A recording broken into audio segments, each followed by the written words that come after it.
حضرت واصف علی واصف رحمۃ اللہ علیہ فرماتے ہیں، جو شخص سب کی بھلائی مانگتا ہے اللہ اس کا بھلا کرتا ہے۔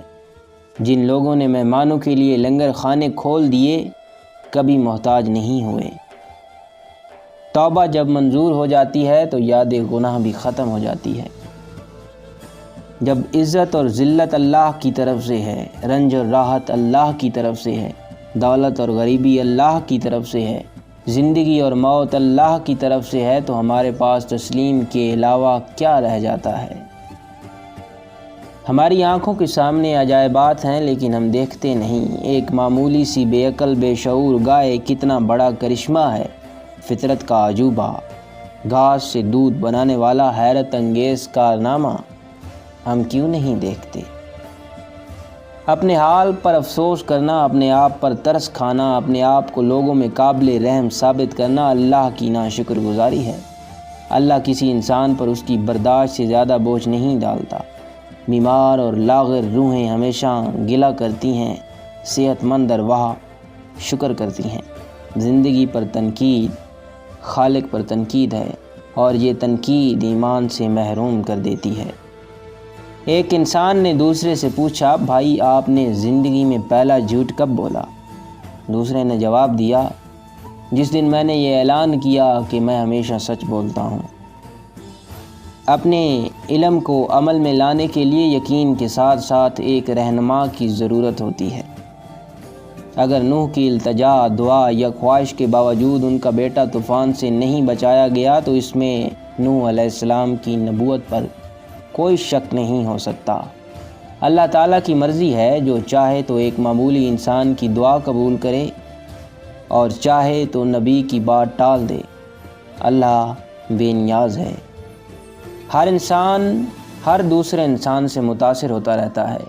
ایک انسان دوسرے کے پاس سے خاموشی سے گزر جائے تو بھی تاثیر چھوڑ جاتا ہے۔ انسان دوسرے انسان کے لیے محبت، نفرت، خوف پیدا کرتے ہی رہتے ہیں۔ ایسے بھی ہوتا ہے کہ انسان صرف نظر ملا کر دوسرے انسان کے مسائل حل کر دے، اسے باشعور کر دے، اسے عارف بنا دے۔ کچھ انسانوں کا قرب ہی علم کا ذریعہ بن جاتا ہے۔ اپنے قریب آنے والے اور پاس سے گزرنے والے اور نگاہوں میں رہنے والے انسانوں سے انسان بہت کچھ حاصل کرتا ہے، مگر خاموشی کے ساتھ۔ انسان دوسرے کی دولت دیکھ کر اپنے حالات پر اس قدر شرمندہ کیوں ہوتا ہے؟ یہ تقسیم تقدیر ہے۔ ہمارے لیے ہمارے ماں باپ ہی باعث تکریم ہے۔ ہماری پہچان ہمارا اپنا چہرہ ہے، ہماری عاقبت ہمارے اپنے دین میں ہے۔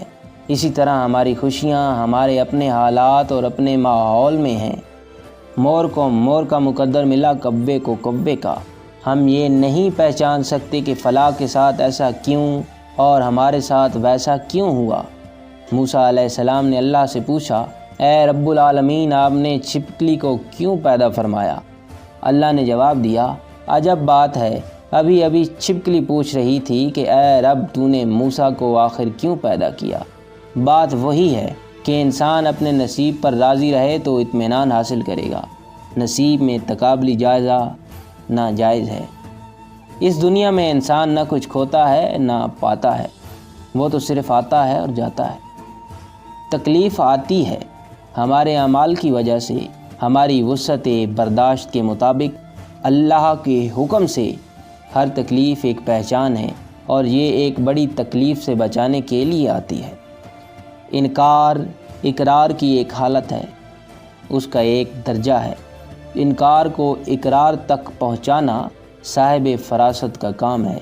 اسی طرح کفر کو اسلام تک لانا صاحب ایمان کی خواہش ہونی چاہیے۔ صحت کے لیے خوراک ضروری ہے، لیکن خوراک صحت نہیں۔ جس طرح موسم بدلنے کا ایک وقت ہوتا ہے، اسی طرح وقت کے بدلنے کا بھی ایک موسم ہوتا ہے۔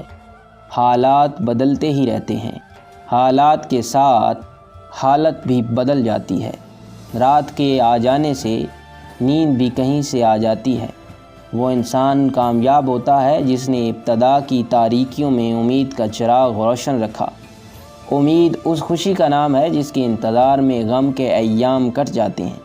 امید کسی واقعہ کا نام نہیں، یہ صرف مزاج کی ایک حالت ہے۔ فطرت کے مہربان ہونے پر یقین کا نام امید ہے۔